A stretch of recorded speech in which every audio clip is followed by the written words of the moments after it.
The United States and Great Britain nearly went to war in 1839 over a frozen area of forest on the border between Maine and Canada.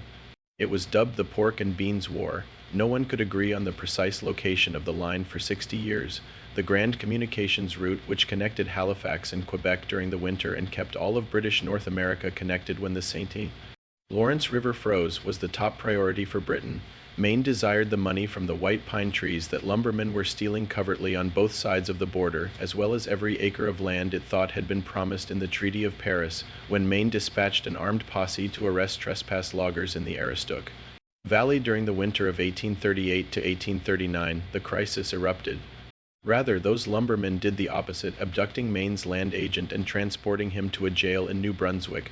The British timber warden was captured by Maine in retaliation, and all of a sudden both sides were mobilizing British regulars guarding their road, Maine militia in the woods, and Congress approving 50,000 men for a war no one really wanted.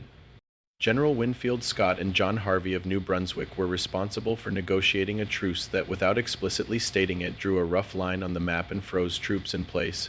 The Webster-Ashburton Treaty merely made that de facto division the official border 3 years later. Thus, the Pork and Beans War was more than just a peculiar, nonviolent standoff.